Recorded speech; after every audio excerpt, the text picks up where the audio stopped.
The talk today is on Padre Pio's words, "That is quite enough." And it was directed to a Giovanni Bardazzi. He was a Tuscan who was not lacking in ardor or daring, but he really hated the church. He persecuted the church. So could Padre Pio help convince him otherwise?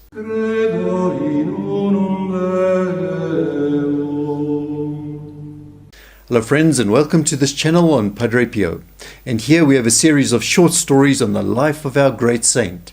He was a Capuchin friar, a mystic, a tremendous miracle worker. So do stay tuned to find out more about Padre Pio and what his intercession could do for you. We encourage everyone to enroll your Mass prayer intentions. So we have a Mass every Friday. It's dedicated to Padre Pio. We bring your intentions to Padre Pio in this Mass. Just see the video on the end screen, how to enroll your intentions. To help us with this Padre Pio apostolate, it'd be tremendous if you like the video and you share the video with your friends, with your colleagues. Returning to our story, Giovanni Bardazzi, as we said, was a Tuscan, and he was not lacking in ardor or daring, as we're going to see now. And he had joined the ranks of the Communist Party and Prato, and was appointed in charge of the party's branch. And we'll see that he in fact was the right man for that job. His one aim was to restore order according to communist ideology. And he could not bear the sight of anything religious, priests, monks or nuns. So he reminds me of a kind of a Saul of Tarsus type of person. One day he found some religious sisters in his house and he promptly threw them out. And then he turned on his wife, why had she let them in? In fact, he was so radical that he wanted to change all churches into dance halls, and he worked towards that goal feverishly, like someone possessed. But one night he had a dream in which he saw a bearded friar. On his hands were mittens, were gloves. And the friar said to him, "That is quite enough. It's time to stop all of this. I am waiting for you at St. Giovanni Rotondo." This dream really disturbed Bardazzi a lot. Who could this religious person be? And where is St. Giovanni Rotondo? He's given the town he must go to. So he spoke to his wife, who told him who the friar was and where St. Giovanni Rotondo was. And she added further that she encouraged him actually, that he must go there and clear up everything that's going on in his mind. And yet still, he was hesitant. Should I go there or shouldn't I go there, he wondered. And then after some time, he decided that he did really need to get to the bottom of this whole matter. And so he set out to St. Giovanni Rotondo, together with his wife and with some friends. When they arrived there, his wife and his friends, he sent them off to the monastery. And then he promptly sought out the local Communist Party headquarters. So that's how these societies work. And he had no doubt that they would fill him in on who this hoaxer was. But to his utter amazement, these comrades, they were actually very far from sharing his views on this priest, Padre Pio. And in fact, no one seemed to be willing or dared to meddle in the affairs of Padre Pio. So of course, Bardazzi, he could not understand this. How had they become such lukewarm communists? The only thing to do for him was to go to the monastery himself and check out who this man was. Well, he arrived there at the monastery, and there was another surprise for him. Early in the morning, there was a crowd already waiting outside the church. They were praying.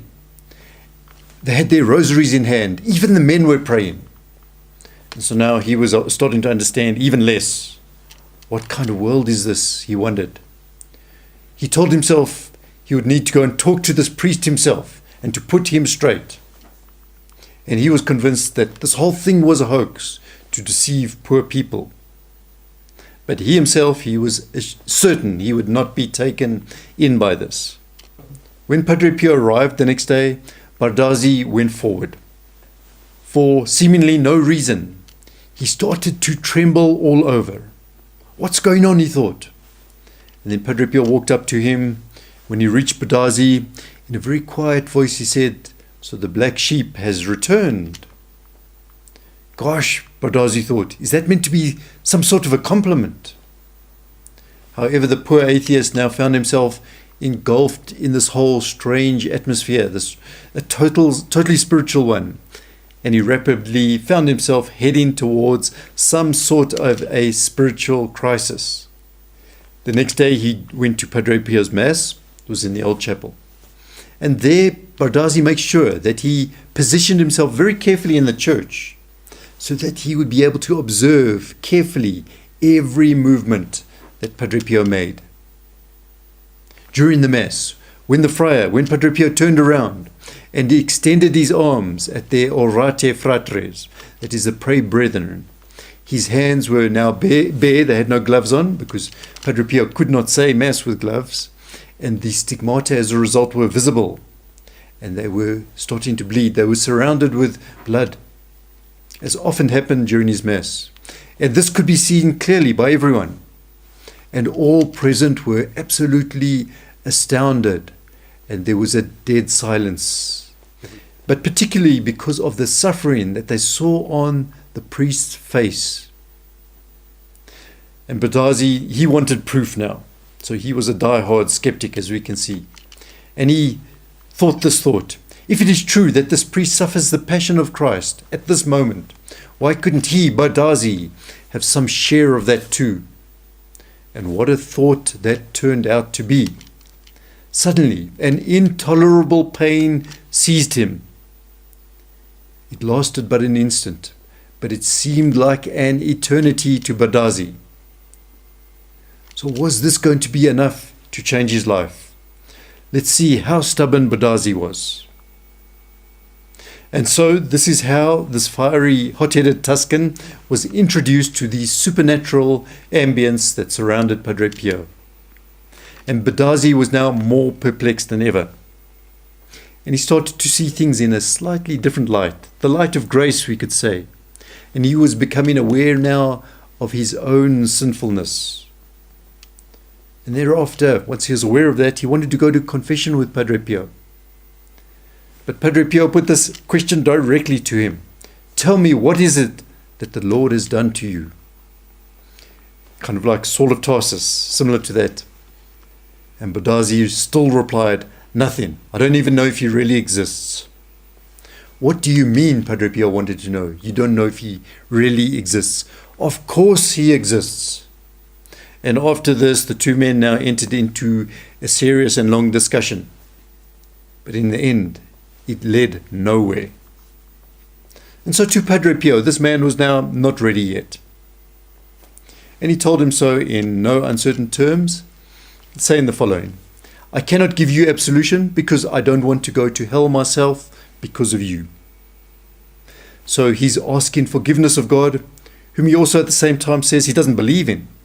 So Padre Pio would be making a mockery of God if he accepted this. At this, Bardazzi was now plunged into the deepest spiritual darkness. And after that, he went and he racked his brains, he interrogated his conscience, and he decided that eventually the only way now is just to get out of this mess. So something was working in his conscience, in his soul. And then little by little, with time, with the help of God's grace, together with Padre Pio's prayers, light began slowly to flood the soul of Bardazzi. And then finally, and this sounds almost like a miracle, he saw himself with the eyes of Christ. And then he sincerely asked for forgiveness. After that, he went to Padre Pio again, who was only too happy this time to give him absolution. And then a totally transformed Bardazzi returned to Prato.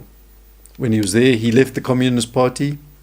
And of course, his former comrades, they really mocked him. He had to endure all of their torments. His sincerity was now being tested. But Bardazzi did show a strength of soul and a spiritual certainty, and he did not waver. And then from then on, with the help of Padre Pio, he began a new life. So that is the story of Bardazzi, his conversion from a fierce persecutor of the church to an ardent follower of Padre Pio. And we do ask you to join us next time, our video that follows. It's called A Slow Conversion. It's about Alberto de Fenta, who was a Freemason. So not every conversion happens instantly. And he went from being an atheist to a devout follower of Padre Pio. So do join us for that story. We do encourage everyone to enroll your Mass prayer intentions. If you're not receiving reminders of our videos, then you have to make sure that you are subscribed to our channel. And after subscribing, you have to click that little reminder bell too.